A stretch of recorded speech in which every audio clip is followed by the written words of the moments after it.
Uncharted.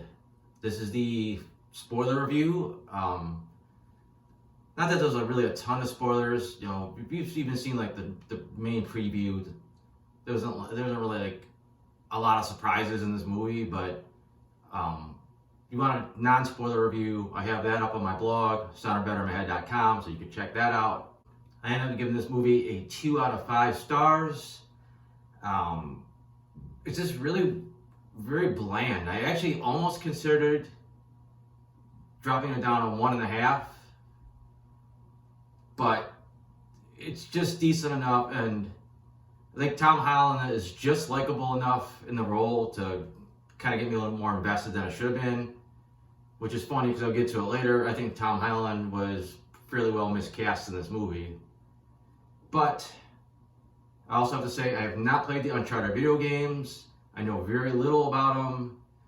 You know, I've seen commercials for them. I've seen bits and pieces to get a gist of what it's about. I don't know anything about any of the characters, so I can't judge the movie based on how it jives with the video game. So I'm just judging the movie on its own.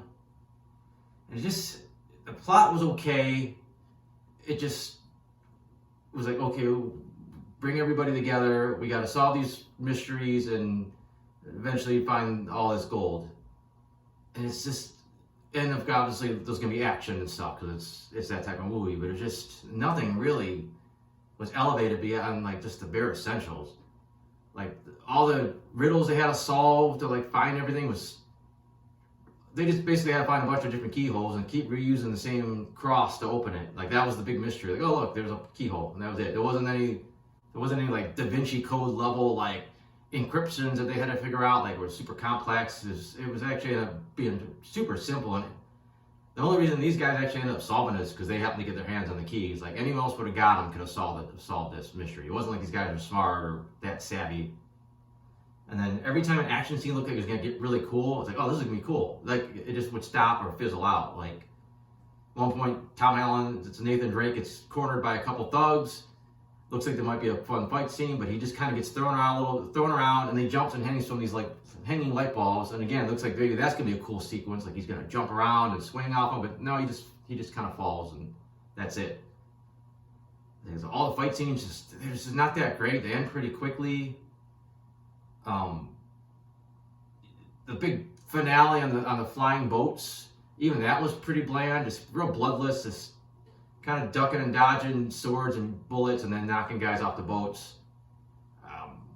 The best action sequence, which is basically the hanging out of the plane sequence, which I believe is actually taken from one of the games, they hurt this by breaking it up where it starts the movie. Like you start off in the middle of this big crazy scene, you don't know who anybody is, what's going on or why, and then it cuts back to the beginning of the movie and you go through all this long sequence of shit until that scene finally comes back up, and then you just kind of see a little bit more of it and what was going on inside the plane. And I think it hurt the flow of that action sequence, and it kind of ruins it because it makes it feel like everything happening before the scene comes back again is like not that important. Like, okay, here's this big flashback of Drake and his brother. It's like, who cares? We want to get to the airplane now. Like you just kind of kill the momentum, and it's like everything's trying to get back to that moment, and you don't really give a shit what's going on besides that at that moment. And then the characters themselves are not that great. Like everybody, just every chance they get, constantly stabbing each other in the back and double crossing each other. It's like every time you think, okay, at least now they're on the same page. No, it's another double cross. And even Holland's character, Nathan Drake, when we first meet him, he seems like a really good guy, but we also see he's a pickpocket and a bit of a thief, so it's like, oh, he's kind of a con man, so you almost don't even want to like him. Like, and it's really, it's just Tom Holland's charisma that helps you root for him.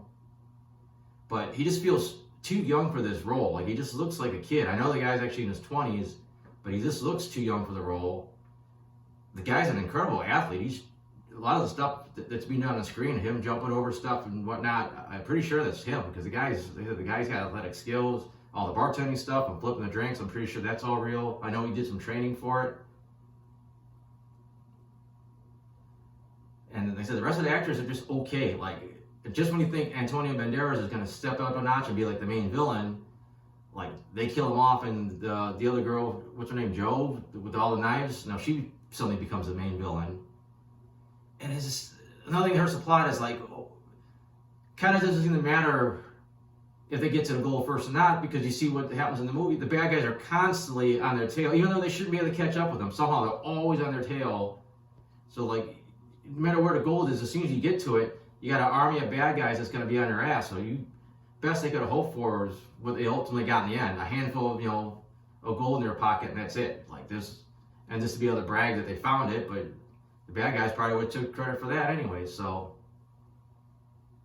and the movie just feels like kind of like a throwback action movie. Like just everything's kind of bright and shiny, and just doesn't really look real.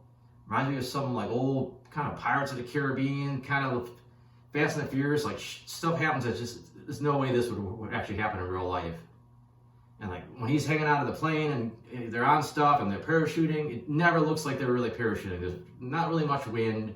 Just looks like it's on a green screen and everything is CGI in the background. And the boats look like it's all CGI. And obviously you're not on a flying boat, but just never looks like they were really out there doing anything. It looks like it's all on some stage somewhere.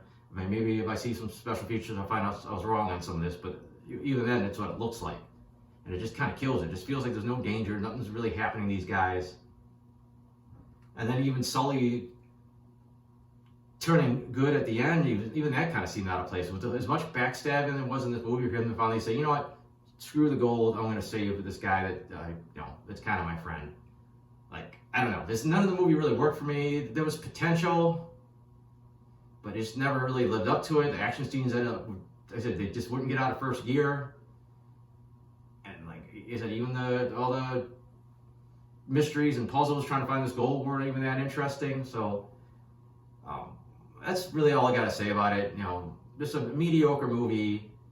I'm assuming if you play a game, from what I heard, you're probably really disappointed with the way they translated it. But if you're just looking to see a random treasure hunting action flick, like a National Treasure or something like that, you might enjoy it. You might get a kick out of it. Like I said, Tom Holland's pretty likable in the role. He's just really not what I think people want this character to be.